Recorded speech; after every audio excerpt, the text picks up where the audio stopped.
Assalamualaikum warahmatullahi wabarakatuh. Alhamdulillahilladzi sabhatil kainatu bihamdihi wa anatil wujuhu li'azamatihi wa majdihi. Asyhadu an la ilaha illallah wahdahu la syarikalah wa asyhadu an alladzi ja'ala as-salata 'alal mu'minina kitaban mawquta wa asyhadu anna Muhammadan 'abduhu wa rasuluh la nabiyya ba'da. Allahumma salli ala sayidina Muhammad wa ala alihi wa ashabihi ajma'in, amma ba'du. Puji beserta syukur marilah sama-sama kita serahkan kepada Allah Subhanahu wa taala, yang mana oleh Allah yang telah melimpahkan rahmatnya dan karunia-Nya kepada kita semua. Allah yang maha pengasih, yang tiada pernah pilih kasih, walaupun ada hambanya tak berterima kasih. Allah yang maha penyayang, yang sayangnya tiada terbilang, walaupun ada hambanya tak bersembahyang. Selawat bermahkotakan salam marilah sama-sama kita hadiahkan, kita alamatkan kepada pahlawan revolusi alam. Beliau tidak pernah memakai dasi, tidak pernah naik taksi, tidak pernah korupsi, dan tidak tahu apa itu imajinasi. Siapakah beliau? Beliau adalah baginda Nabi besar Muhammad sallallahu alaihi wasallam. Sallu ala nabi, Allahumma salli wa sallim wa barik alaihi. Yang mana oleh beliau yang telah membawa agama kita dari alam jahiliyah sampai alam Islamiyah, dari alam menyembah berhala sampai alam menyembah Allah Subhanahu wa taala. Penghormatan saya kepada Abuna Walid beserta keluarga, penghormatan saya kepada Dewan Guru yang masih berjasa di daerah Ummul Aiman, penghormatan saya kepada hadirin yang hadir pada malam yang berbahagia ini, dan penghormatan saya yang teristimewa,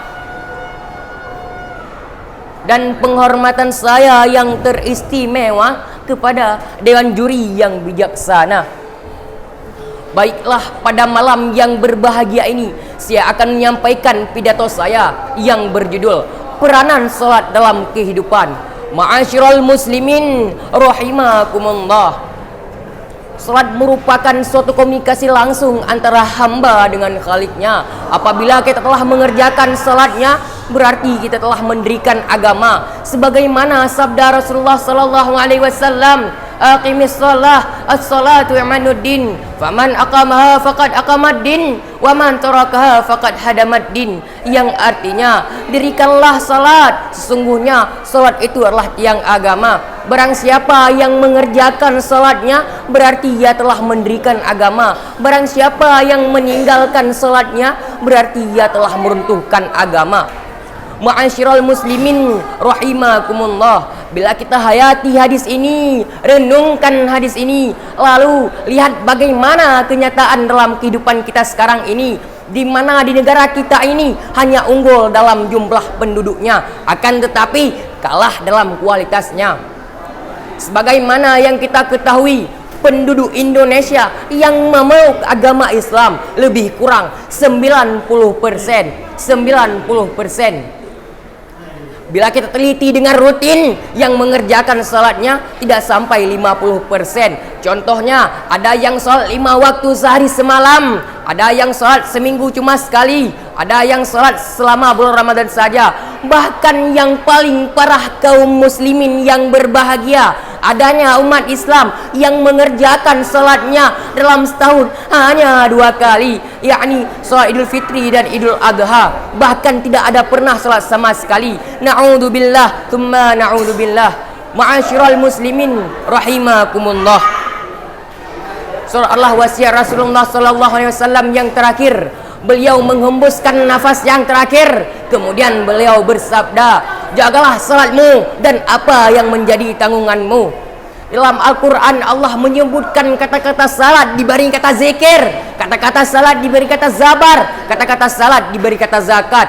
Sebagaimana firman Allah dalam Al-Quran, Bismillahirrahmanirrahim, Inna salata tanha 'anil fahsya wal munkar wala zikrullahi akbar. Sadaqallahul azim. Surah Al-Ankabut ayat 45, yang artinya salat sesungguhnya adalah mencegah perbuatan-perbuatan yang keji dan mungkar, dan mengingat nama Tuhannya dalam sembahyang adalah lebih besar keutamaan daripada ibadat-ibadat yang lain. Orang yang salat tidak akan pernah bisa dekat dengan Allah kecuali kalau sudah bersih diri dengan perbuatan yang tercela dan buruk.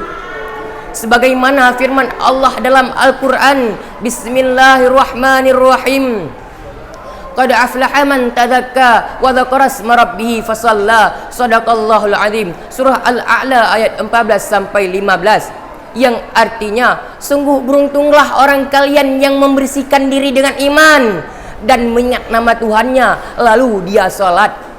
Ma'asyiral muslimin rahimakumullah, itulah sekelas potret tentang keadaan umat Islam yang mengerjakan salatnya. Padahal sebagaimana yang kita ketahui, salatlah hukumnya wajib bagi umat Islam. Ma'asyiral muslimin rahimakumullah, adapun keistimewaan peranan salat dalam kehidupan kita di antaranya, yang pertama, untuk mengingat kepada Allah Subhanahu wa taala. Dengan cara apa? Dengan cara berzikir kepada Allah Subhanahu wa taala. Yang kedua, untuk mencegah perbuatan yang keji dan mungkar. Karena apa? Karena tidak ada perbuatan satupun yang luput dari pengawasan Allah Subhanahu wa taala. Yang ketiga, untuk menjaga kesehatan kita, di mana di saat ruku, di saat sujud, disitulah jantung kita bisa memompa darah kepala. Untuk apa? Untuk menciptakan insan yang jujur dan disiplin. Dari kesemuanya itu bisa kita ambil kesimpulannya. Yang pertama, salat bisa dijadikan merupakan suatu komunikasi langsung antara hamba dengan Khaliknya. Yang kedua, persentase yang mengerjakan salatnya masih sangat minim. Hanya ini yang saya dapat sampaikan. Lebih dan kurang saya mohon maaf. Hasbunallahu wa ni'mal wakil, ni'mal maula wa ni'man nasyir. Ihdina ila siratal mustaqim. Wassalamu alaikum warahmatullahi wabarakatuh.